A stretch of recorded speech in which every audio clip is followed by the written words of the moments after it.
नमस्कार किसान भाइयों। धान रोपने के बाद प्रयोग होने वाली यूरिया और यूरिया के साथ मिलाकर जिन चीज़ों का प्रयोग हम फसल में करते हैं तो एक सटीक व सही समय होना चाहिए। जो फसल में पहली यूरिया के साथ देना चाहिए उसे हम दूसरी यूरिया के साथ देते हैं। तो देने का कोई भी मकसद किसान भाइयों नहीं रहता है। आप अपने दुकान वाले के कहने पे डाल रहे हैं तो समझ लें कि उस दुकान वाले को कुछ भी नहीं पता है। धान के सीजन में आप देखेंगे दुकानों पर बाल्टियां और रंग बिरंगे डिब्बों के ढेर लगे हुए होते हैं और सीधे साधे किसानों को बेवकूफ़ बनाकर यूरिया में मिलाकर खूब डलवाते हुए नजर आएंगे। ऐसे दुकान वाले सिर्फ 70% ही किसान भाइयों होते हैं।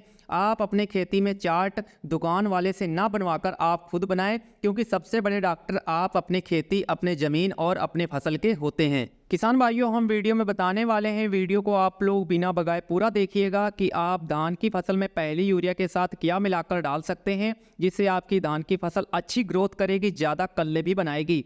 तो किसान भाइयों, अगर चैनल पर नए हैं, पहली बार वीडियो देख रहे हैं तो चैनल को सब्सक्राइब कर लीजिएगा और घंटी को भी प्रेस कर दीजिएगा। धान लगाते ही हमारे किसान दुकानों के चक्कर लगाने लगते हैं और फिर दुकान वाले की पांचों उंगलियां घी में हो जाती हैं।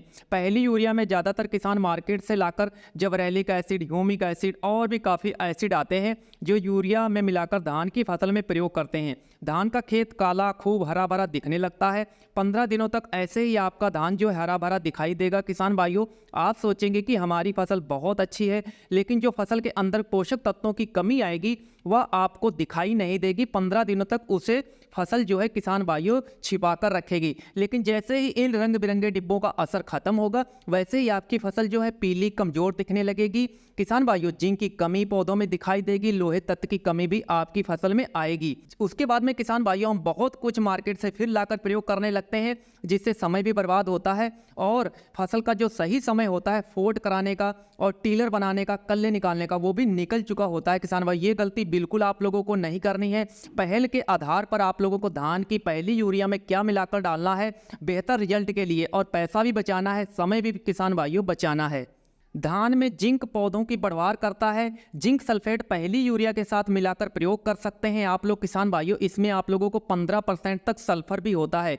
और किसान भाइयों, मैग्नीशियम सल्फेट 4 से 5 किलोग्राम प्रति एकड़ आप पहली यूरिया के साथ मिलाकर आप धान की फसल में प्रयोग कर सकते हैं। किसान भाइयों, आप लोगों को मैग्नीशियम सल्फेट में भी 12% की सल्फर की मात्रा किसान भाइयों होती है।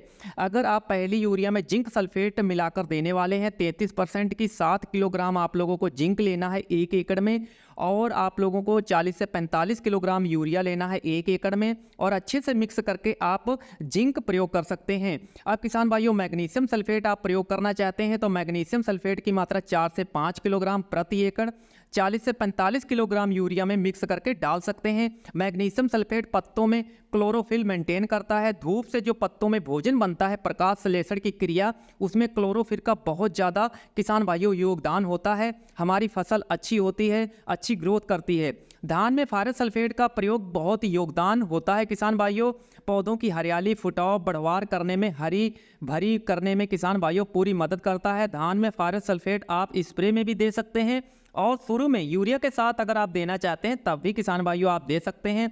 6 से 7 किलोग्राम प्रति एकड़ वही यूरिया की मात्रा रहेगी 40 से 45 किलोग्राम। आप लोग मिक्स करें, 19% वाला फारस सल्फेट आता है और 1 एकड़ में डाल दें। धान में सल्फर तत्व किसान भाइयों आप लोग अगर नहीं डालेंगे तब भी चलेगा। अगर आपने सिंगल सुपर फास्फेट खाद डाली हुई है, अगर आपने सिंगल सुपर फास्फेट खाद का प्रयोग नहीं किया था, डीएपी खाद का प्रयोग किया है, तो उस अवस्था में आप पहली यूरिया के साथ सल्फर भी मिक्स करके दे सकते हैं। बेंटोनेट 10 किलोग्राम जो सल्फर आता है मार्केट में दानेदार, वह किसान भाइयों अगर आप प्रयोग करेंगे, जैसे दाल होती है ऐसे बना हुआ होता है, उसकी सेफ होती है, आप अगर इस सल्फर का प्रयोग करते हैं तो अच्छे रिजल्ट देखने को किसान भाइयों मिलते हैं।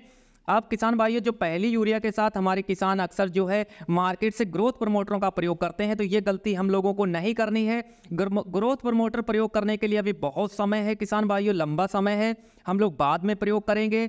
हम लोग किसान भाइयों जो पहल के आधार पे पहली यूरिया के साथ zinc sulphate, sulphur, magnesium sulphate, ऐसे जो पोषक तत्व हैं, फारस सल्फेट 19% वाला, इन चीज़ों का प्रयोग करना है तो बेहतर रिजल्ट किसान भाइयों आप लोगों को देखने को मिलेगा।